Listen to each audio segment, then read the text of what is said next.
Kuzu Zangpo and a very warm welcome to Bhutan This Week, our weekly news magazine program with me, Namgye Wangchuk. Our top stories this week. Local government continues to top the list in complaints with Anti-Corruption Commission.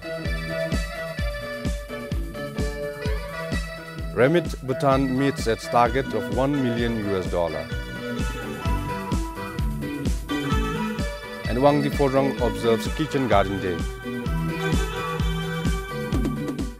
Complaints lodged against the local government continue to be the highest among agencies. This is as per the Anti-Corruption Commission's Annual Report 2016. The Commission registered 119 complaints against the local government last year. Of the 352 complaints received, almost 35% are complaints against the local government. The complaints lodged against local government have increased from 79 in 2015 to 119 in 2016.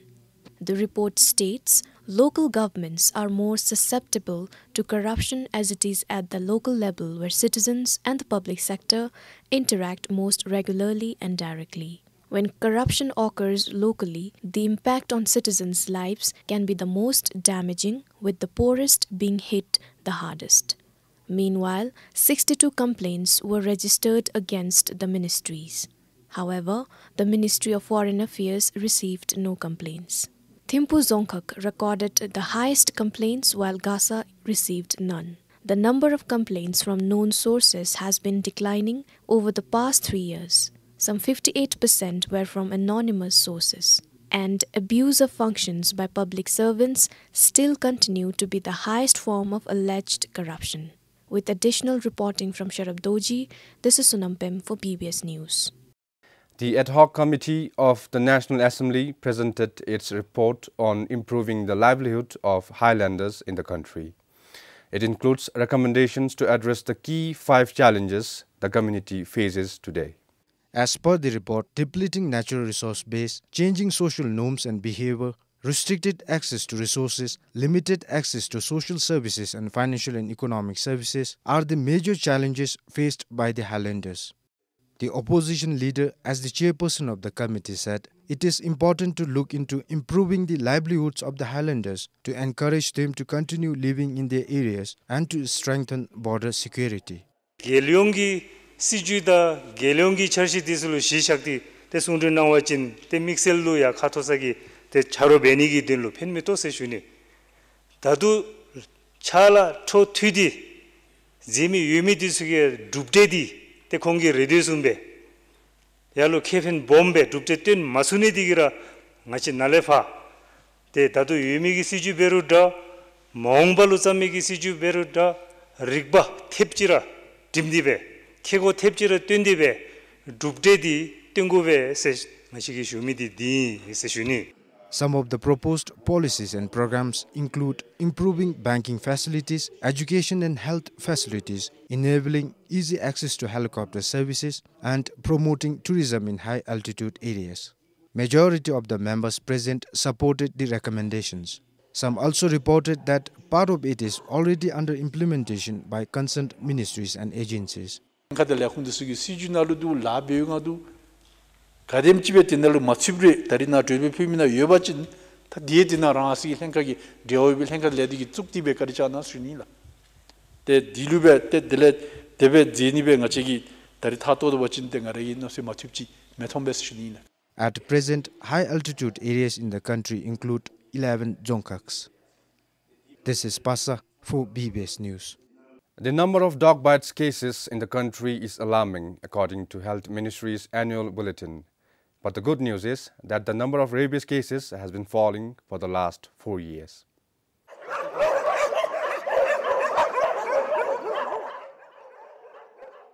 For many years, stray dogs have created a nuisance in society and caused major health implications across the country. However, despite over 7,000 dog bite cases recorded by the Health Ministry last year alone, there were no reported rabies cases in Bhutan between 2012 and 2015. Thimphu alone had around 2,000 dog bite cases. There was 1 death caused by rabies in 2016. The National Dog Population Management and Rabies Control Project, which started in 2009, has helped immensely in curbing rabies cases in the country. The health bulletin says that the dog bite cases have increased. What we can say on that is the level of awareness has increased in public. In olden times, even when there was dog bite, people never used to report to hospital. Now because of this project, we have been raising awareness on rabies. Because of the project's mass sterilization measures, Dr. Heruka is optimistic about the decline of Bhutan's stray dog population, and there are fewer chances of getting rabies.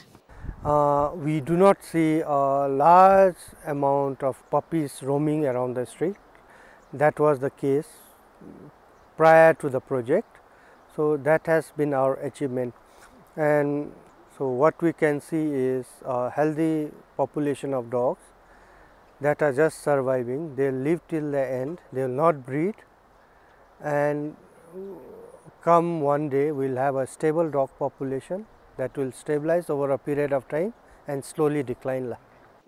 More than 80,000 dogs in the country were sterilized as part of the project. The team has covered each Songkhak at least 3 times since 2009. For Pema Sewang, Sonam Chodin, BBS News. 8 months after the launch of Remit Bhutan, the Royal Monetary Authority celebrated $1 million in savings by Bhutanese working abroad. To mark this achievement, 1,000 butter lamps were offered at the Kunre of Trashi Chazong in Thimphu. Prime Minister Sring Topge and the Finance Minister joined the officials from RMA and local banks in lighting the butter lamps.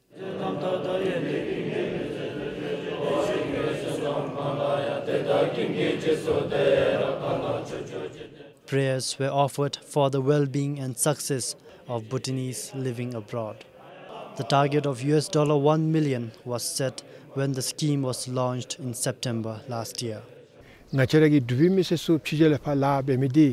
This achievement is a good indication. Firstly, all the hard work and non-resident Bhutanese are putting is helping our economy. Secondly, the opportunity to reserve foreign currency is benefiting our economy. And most importantly, I would like to thank all non-resident Bhutanese who are working and availing the Remit Bhutan service.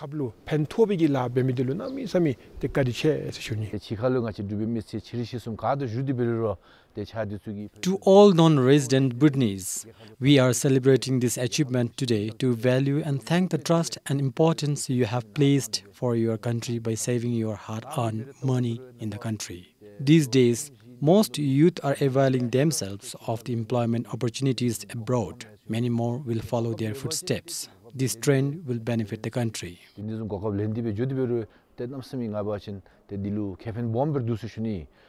Today, 637 foreign currency accounts have been opened with the local banks through Remit Bhutan.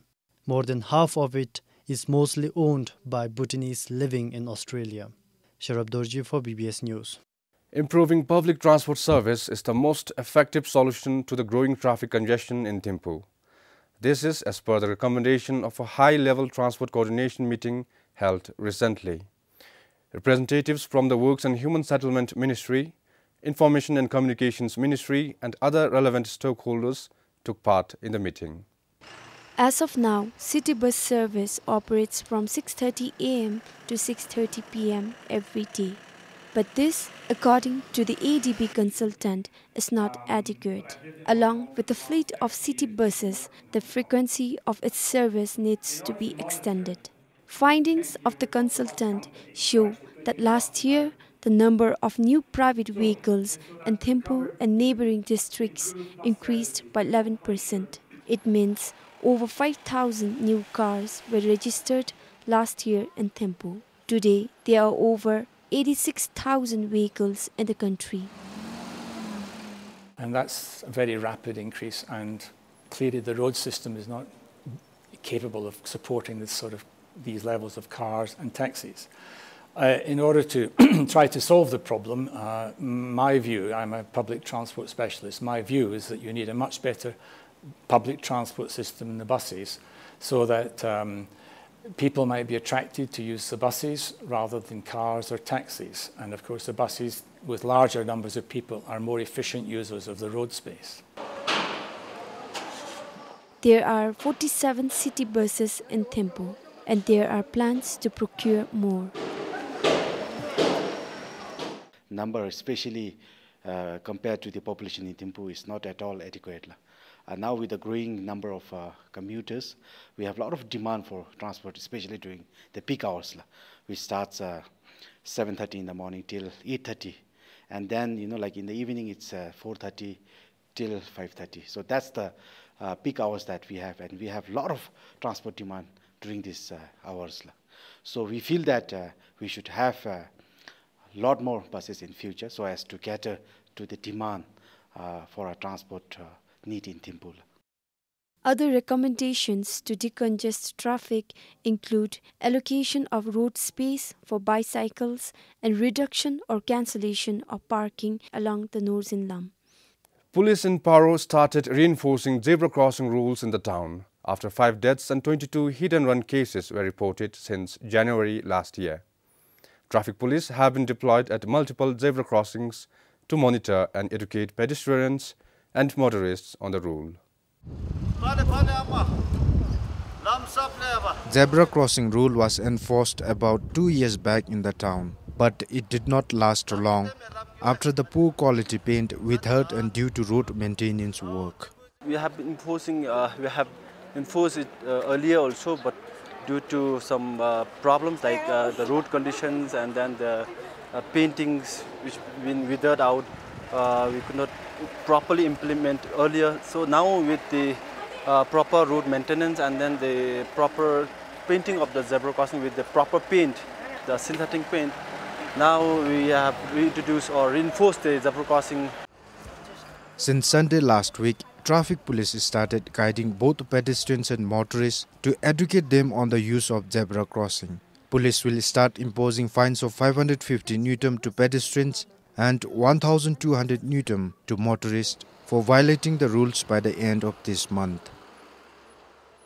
For next 2 weeks, we will be creating an awareness or sensitizing the general public as well as the motorists regarding the zebra crossing rules and then the pedestrians.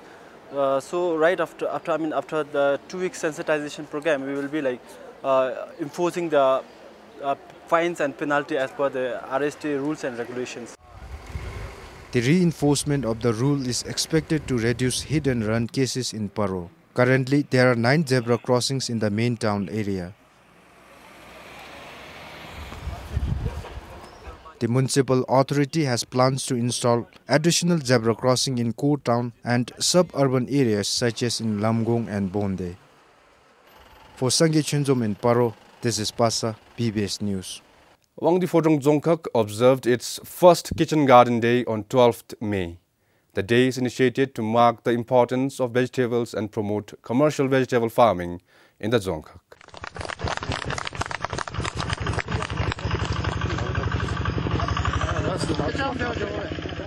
The Kitchen Garden Day was observed in Rubesa and 5 Gyeoks. To mark the day, people in other 13 Gyeoks of the Dzongkhag also planted vegetables in their respective kitchen gardens.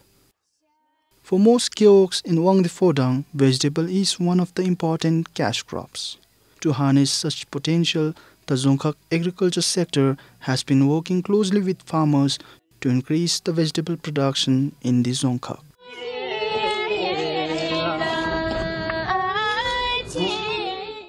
They support vegetable cooperatives with greenhouse construction, irrigation and seed supply. Coinciding with the day yesterday, as an appreciation, the Dzongkhag administration handed over water pipes and sprinklers to one of the successful vegetable cooperatives. The Dzongkhag is rendering every support possible. So if people show equal interest, then the production will increase drastically. We can supply vegetables not just within the Dzongkhag, but also to other parts of the country. As a chairman of a vegetable cooperative, I have been encouraging people to take up vegetable farming because it is profitable. If one is willing to work, then we can become self-sufficient soon. We have water shortage in our area, But in order to do mass vegetable farming despite the problem, we have built a water reservoir and adopted other techniques as well.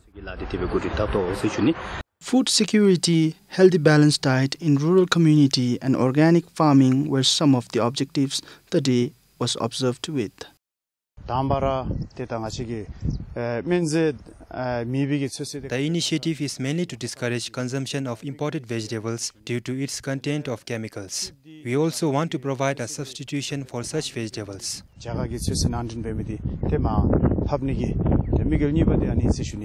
The Kitchen Garden Day will be observed annually in Wangdi Photang hereafter. Compiled for Komal Kharka in Wangdi Photang, this is Pasang Doji for BBS News. Watermelon could be the next big catch for the people of Beti village in Shemgang. They cultivated the fruit some 4 months ago. And today, looking at their fields, the harvest is promising. People of the village under Tronggeog have cultivated watermelon in about 3 acres of their paddy fields. This is the first mass cultivation of the fruit in Bharti. Agriculture officials say the village has always been a potential site for farming activities. The village with a plain landscape has favorable climatic conditions. Also, we wanted to discourage farmers from leaving their lands fallow in winter. It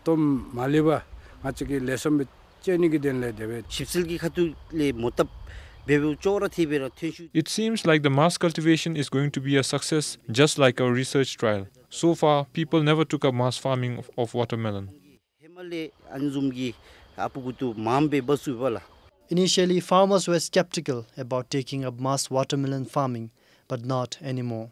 It is a tiring job, but it has paid off with a bountiful harvest. We are already planning to double the production next time. Cultivating the fruit is back-breaking, but considering the income we earn from its sale is encouraging. For this time, 12 households of Bharti have taken up the semi-commercial production of watermelon. From next season, the Dzongkhag Agriculture Office plans to go fully commercial and involve more households. For Pema Samrup in Shemgang, Sharaf Doju for BBS News. Gelpushing Central School has offered its lower campus to accommodate the Gelpushing Information and Technology College, which will open its door in July. But there's a problem now. Now there's not enough room for the Central School's students, whether they are sleeping or studying. This scene is typical for the 594 boarding students living in the congested hostels at Gelpushing Central School.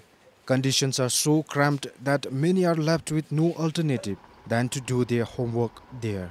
Some of them even have to study outside their rooms because the hostel, whose capacity is 352, is crowded.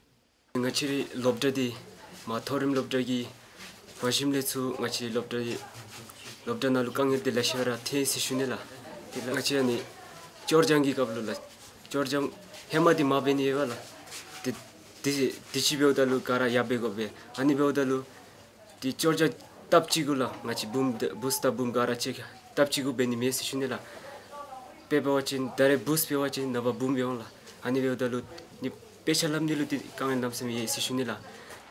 Conditions are also cramped when it comes to sleeping.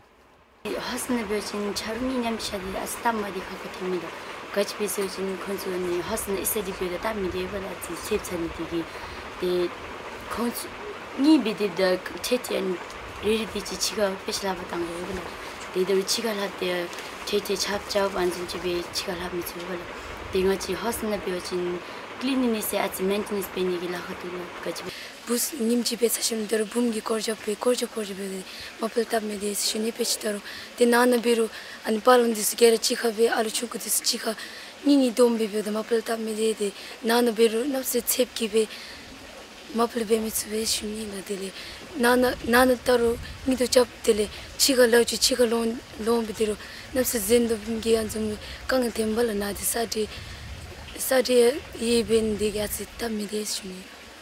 According to Deputy Chief Education Officer of Monga Lamdoji, the school phased out class 11 this year and sent students to other central schools to ease hostel and classroom congestion.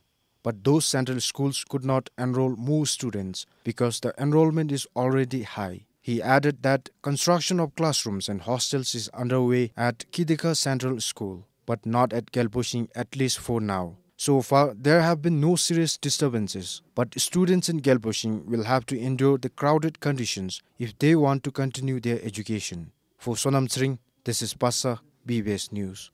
Call it people's perception towards recycled plastic waste products or its utility, but the Zero Waste Craft Group is confronted with the challenge of marketing such products. The group in Samdup Jonkar was formed some 5 years ago. After the group started keeping record 3 years ago, they have reused over 1,200 kilograms of plastic waste.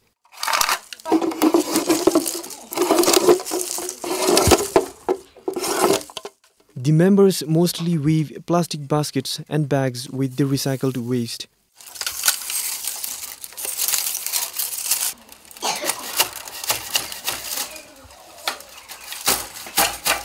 But these products, although attractive and of standard, have failed to capture the attention of its customers. Our people, they don't have the perception, they don't have the attitude, right attitude towards using recycled products. Like we have been making these craft products for last 4 and 5, I think 5 years now. And we hardly sell in local market. It's only people who come from outside, and also of course some people who are environment conscious, they only buy. Otherwise, I think people don't really look our waste product from a very positive. With not much over-the-counter sale, the group mostly focuses on taking in bulk orders for the products. In the last 3 years, the group has made an income of over 524,000 Ngutam. For its members, who are all women, whatever the group has earned so far has helped them gain financial stability. It helps in reducing waste. At the same time, we can make some extra money. We collect plastic waste whenever we come across such. At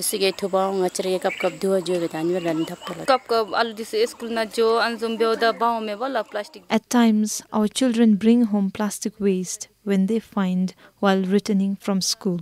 We also go to collect whenever we can. We can make income and also help in waste management.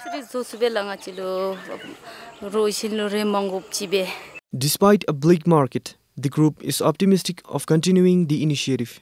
For this time, it is the social responsibility they have chosen over the financial benefits of the deal. For Kinle Wangchuk in Samdup Jonkar, this is Sringdandup for BBS News. Well, that's all we have for this week. Until next time, this is Namgye Wangchuk saying goodbye for now.